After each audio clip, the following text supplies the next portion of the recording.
सुबह के 4:30 बजे। वाह, बिल्कुल वाज़े पीक।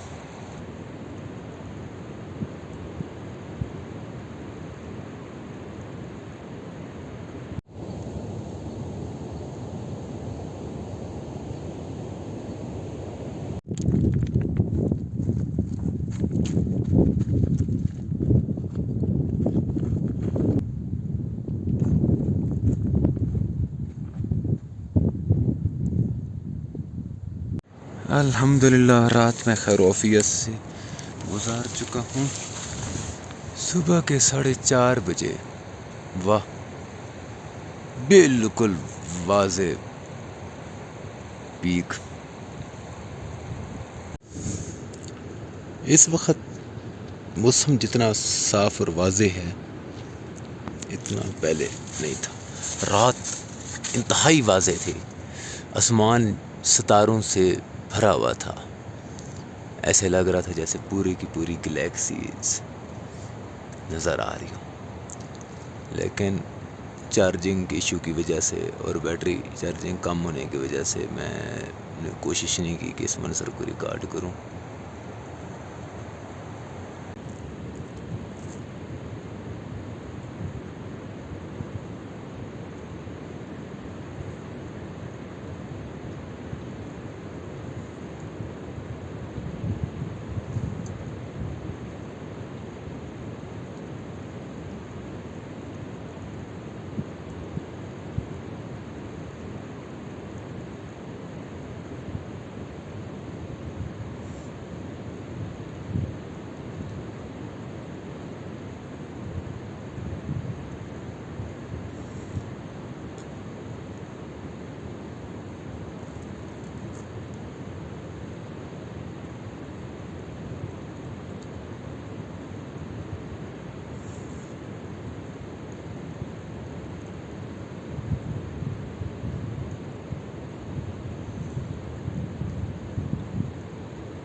इस वक्त मैं अगेन अपने ट्रैक का आगाज़ कर चुका हूँ। मोबाइल की चार्जिंग बहुत कम है, जिसकी वजह से काफ़ी कम मैं रिकॉर्ड कर पाऊँगा कंजूसी के साथ। This is early in morning walk toward the Masherbrum peak base camp. थोड़ा सा ट्रैक करने के बाद ये एक वसी और इस मैदान में दाखिल हो चुका हूँ, जिसमें से दरिया भी गुजर रहा है। खूबसूरत, मतलब शुरू में ट्रैक इंतहाई ही इजी है, आगे देखते हैं।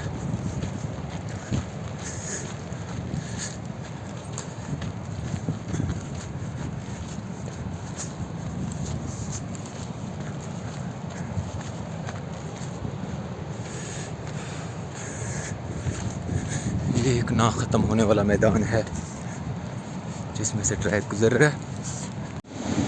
इस वसी और रीज़ मैदान में ट्रैक करने के बाद अब मैं दोबारा एक खूबसूरत पगडंडी से गुजर रहा हूँ जिसके इर्द गिर्द ग्रीनरी मौजूद है।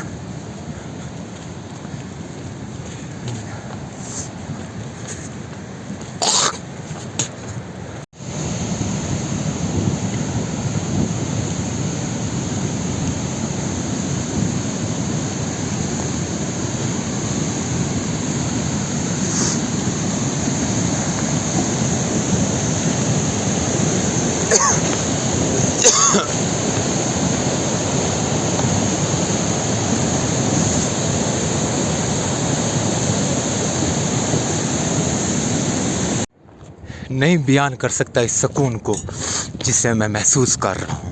एक अजीब सा सुकून, एक अजीब सा सुकून खुदा की कुदरत के सामने के अंदर, जैसे एक बंदा अपने आप को सुपुर्द कर चुका हो और कुदरत ही इंसान को ताकत और कुव्वत बख्श रही हो। ऐ परवरदिगार, ऐ परवरदिगार, तेरा लाख लाख शुक्र है कि तूने अपने आजिज़ और कमज़ोर और नातमा सा बंदा जो बिस्तर के ऊपर तड़प रहा था, तकलीफ़ में मुब्तला था, उसे इतनी ताकत और कुव्वत दी कि वो तेरी कुदरत को इतना करीब से देख सकता है, इतना करीब से देख सकता है।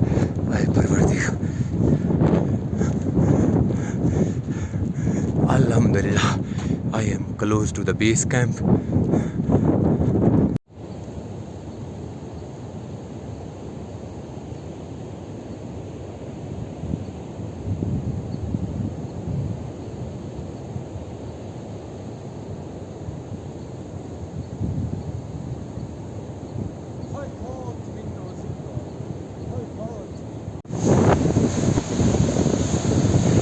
इस वक्त मैं मैशरब्रम ग्लेशियर के ऊपर मौजूद हूँ।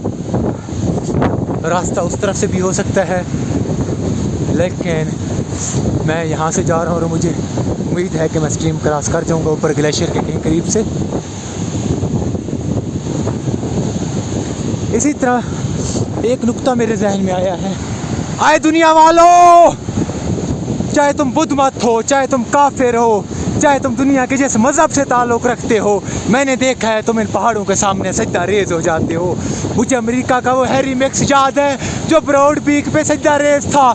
मुझे वो नेपाल के बुद्ध मत अच्छी तरह से याद हैं जो इन पहाड़ों पे सजदा रेज़ थे।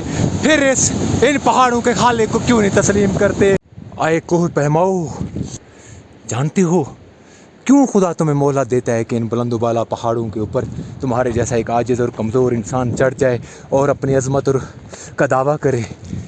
यकीनन खुदा को अच्छा लगता होगा कि तुम इन नाचीज़ पहाड़ों के सामने सजदा रेज़ हो जाते हो।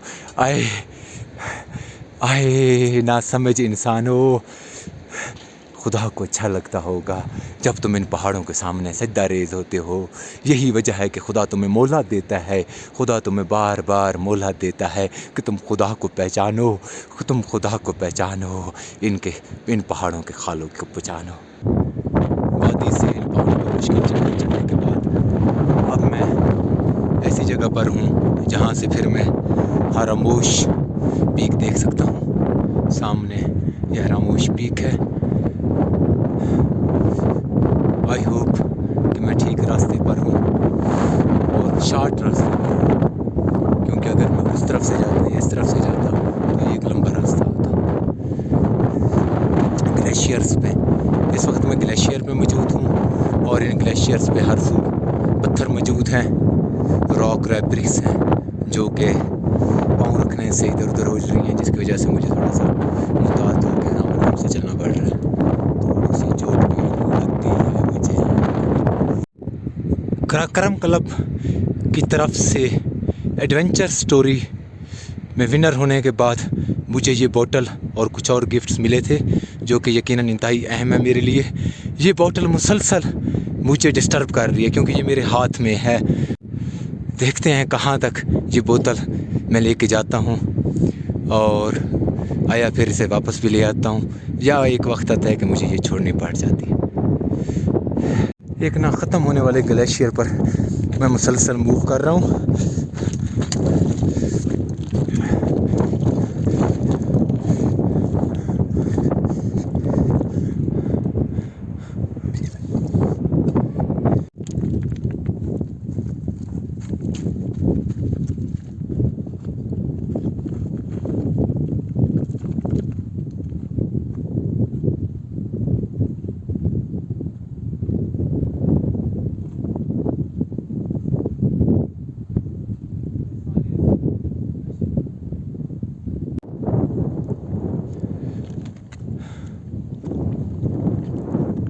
ये पीक यकीनन 6000 प्लस होगी। इसी तरह यहाँ ये मेशरब्रम 7000 प्लस है और इर्द गिर्द और भी खूबसूरत पीक्स हैं। और इस तरफ ये होशे वैली का मंज़र निहायत ही खूबसूरत।